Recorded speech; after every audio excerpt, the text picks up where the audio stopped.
여러분 반갑습니다. 서목사의 말씀 창고의 서목사입니다. 오늘도 함께 말씀을 나누는 여러분들을 사랑하고 축복합니다.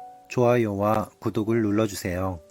여러분과 함께 더 많은 말씀들을 나누기 원합니다. 오늘은 요한복음 3장 22절에서 36절 말씀입니다.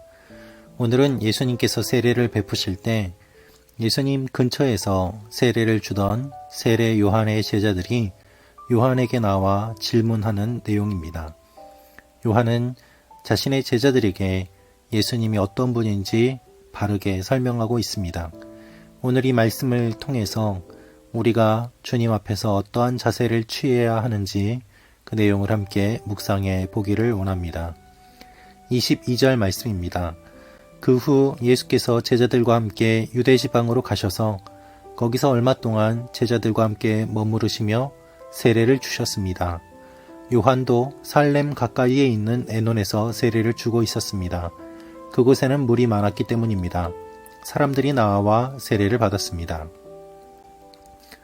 예수님께서 얼마 동안 제자들과 함께 머무르시며 세례를 주셨는데 요한도 세례를 주었다라고 기록되어 있습니다.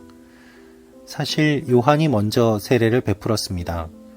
예수님께서 사역하시기 전 요한이 먼저 사역하였고 요한은 회개하라고 외쳤고 그의 메시지를 듣고 많은 사람들이 요한의 제자가 되고 또한 세례를 받기도 하였습니다. 그런데 예수님께서 사역을 시작하셨고 또한 제자들과 함께 머무르시며 세례를 주셨습니다. 이 모습을 보고 요한의 제자들이 요한에게 와서 이야기를 합니다. 25절, 26절입니다.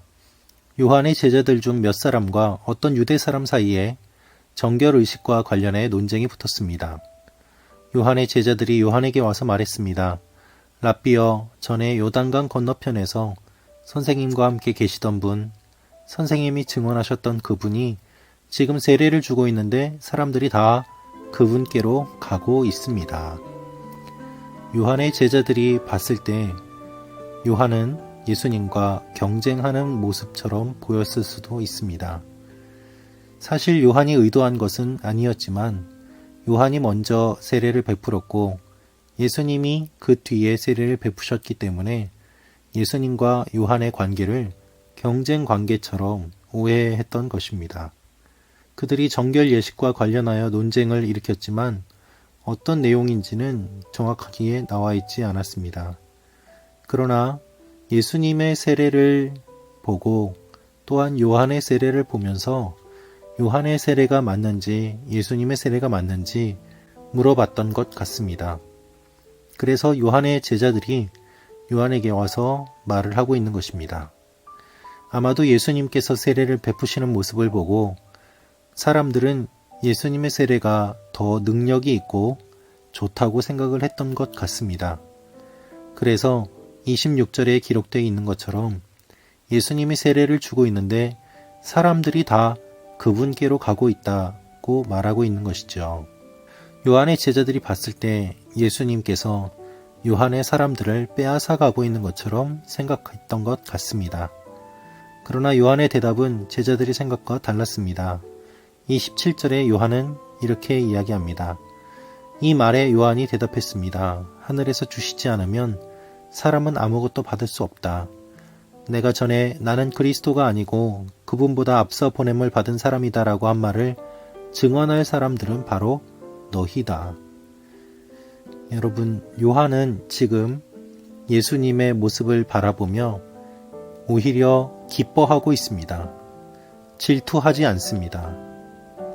그래서 신랑의 친구는 신랑의 음성을 들으면 그 음성으로 인해 기뻐한다고 하면서 요한 스스로가 예수님이 사역하시는 모습을 보며 질투가 아니라 기쁨으로 충만하다고 이야기합니다.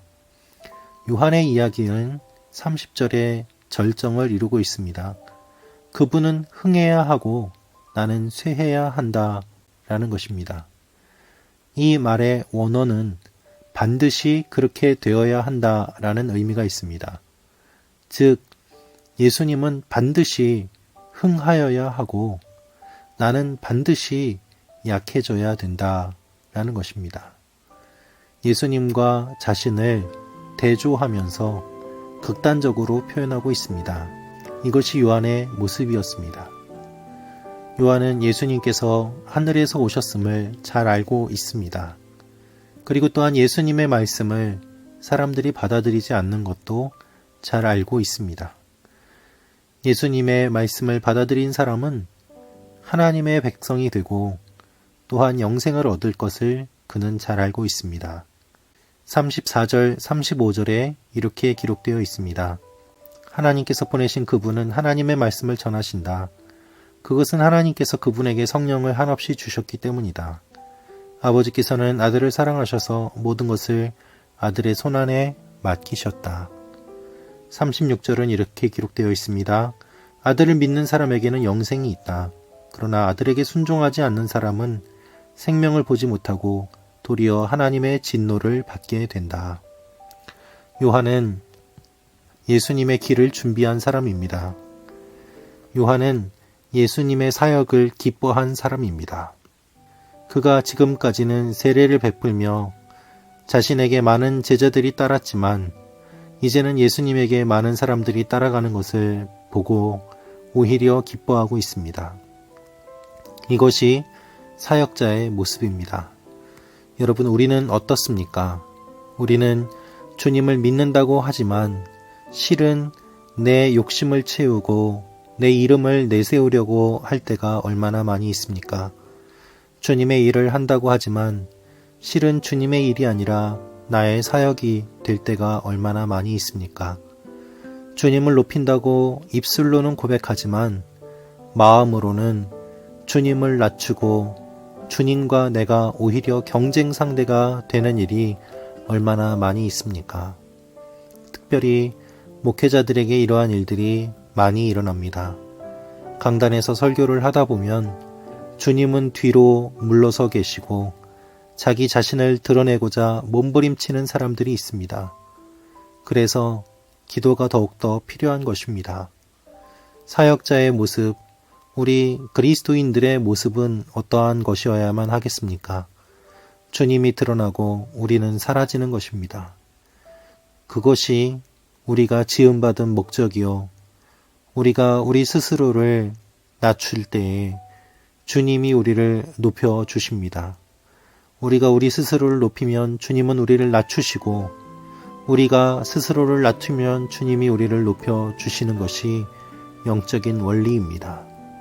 그래서 우리의 모습이 교만해지지 않도록 날마다 우리 스스로를 쳐서 복종하며 주님의 말씀에 무릎 꿇고 기도해야 될 필요가 있는 것이죠.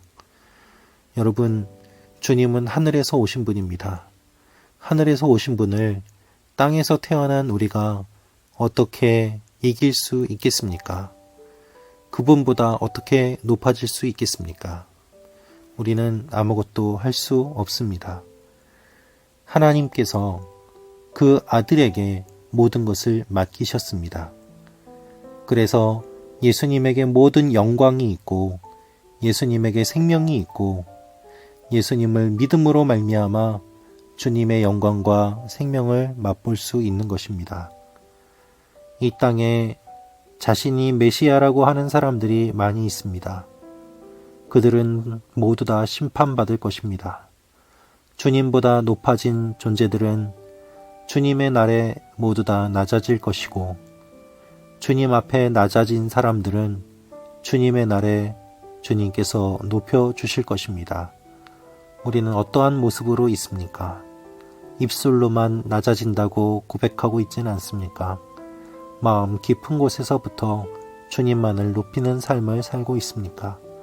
오늘 하루도 주님 앞에서 우리의 모습을 바라보며 주님만이 드러나고 우리는 아무것도 아님을 고백하는 겸손한 하루가 되기를 주님의 이름으로 축원합니다.